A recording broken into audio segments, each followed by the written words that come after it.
25 फरवरी 1988 को जब भारत ने अपने पहले बैलिस्टिक मिसाइल प्रोजेक्ट पृथ्वी का सफल परीक्षण किया था, तब दुनिया के गिने चुने देशों के पास ही एक कटिंग एज टेक्नोलॉजी मौजूद थी। इस एक सफल टेस्ट ने न सिर्फ चीन और पाकिस्तान जैसे पड़ोसियों की नींद उड़ा दी, बल्कि भारत को दुनिया के नक्शे पर एक नई मिसाइल पावर के रूप में स्थापित कर दिया।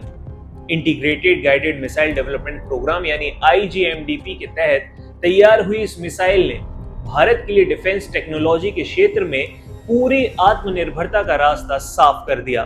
आज भले ही अग्नि और ब्रह्मोस जैसी एडवांस मिसाइल्स का दौर हो, लेकिन भारत की मिसाइल टेक्नोलॉजी की नींव इसी पृथ्वी फैमिली पर टिकी हुई है। हाल ही में DRDO के द्वारा इसके नए घातक वर्जन पृथ्वी 4 के परीक्षण की खबरों ने एक बार फिर से पूरी लेगेसी को ही चर्चा में ला दिया है। आपको IGDMP क्या है वो बताते हैं, कैसे भारत की पहली स्वदेशी मिसाइल बनी थी। भारत के मॉडर्न मिसाइल प्रोग्राम की औपचारिक शुरुआत साल 1983 में हुई, जब तत्कालीन प्रधानमंत्री इंदिरा गांधी की सरकार ने integrated guided missile development programme यानी IGMDP को हरी झंडी दिखाई। इस महत्वाकांक्षी प्रोजेक्ट की कमांड DRDO को सौंपी गई, जिसका मुख्य उद्देश्य भारत को अलग अलग श्रेणी की मिसाइल टेक्नोलॉजी में पूरी तरह से आत्मनिर्भर बनाना था।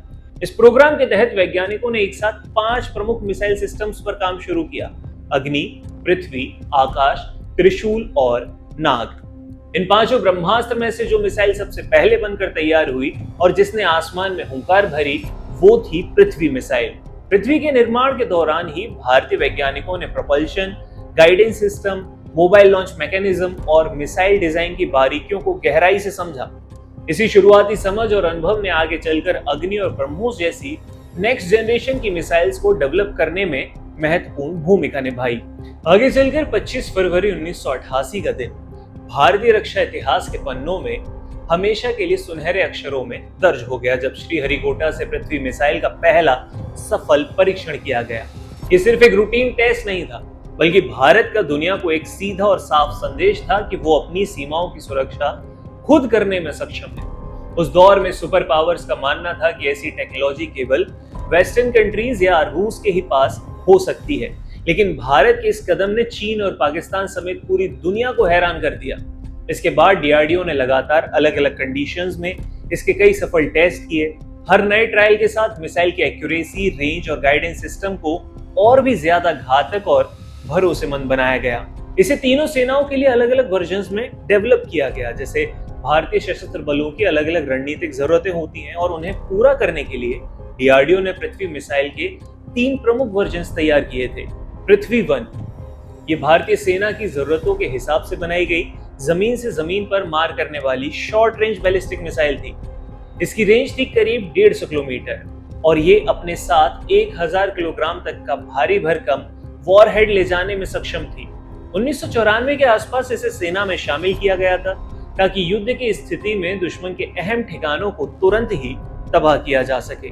इसके बाद नेक्स्ट वर्जन बना पृथ्वी 2।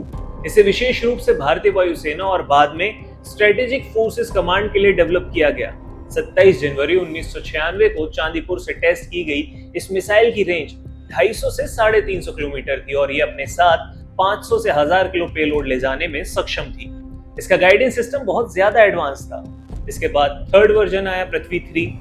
भारतीय नौसेना की समुद्र से हमला करने की क्षमता को बढ़ाने के लिए पृथ्वी 3 डेवलप की गई, जिसे धनुष नाम दिया गया। इसे भारतीय नौसेना के वॉरशिप से लॉन्च करने के लिए डिजाइन किया गया था और इसकी रेंज 350 किलोमीटर थी। इसके साथ ही ये 500 किलो पेलोड ले जाने में भी सक्षम थी।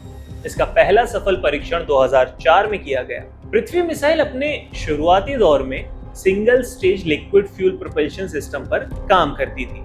इसमें red fuming nitric acid, oxidizer और हाइड्रोजन बेस्ड फ्यूल का इस्तेमाल किया जाता था। हालांकि इस इंजन ने मिसाइल को आवश्यक थ्रस्ट और पावर दी, लेकिन लिक्विड फ्यूल की वजह से इसकी कुछ लिमिटेशंस थी और कुछ चैलेंजेस भी। ये लिक्विड फ्यूल काफी कोरोसिव और सेंसिटिव होता था, जिसकी वजह से मिसाइल को लंबे समय तक फ्यूल भरकर तैयार हालात में रखना काफी मुश्किल था।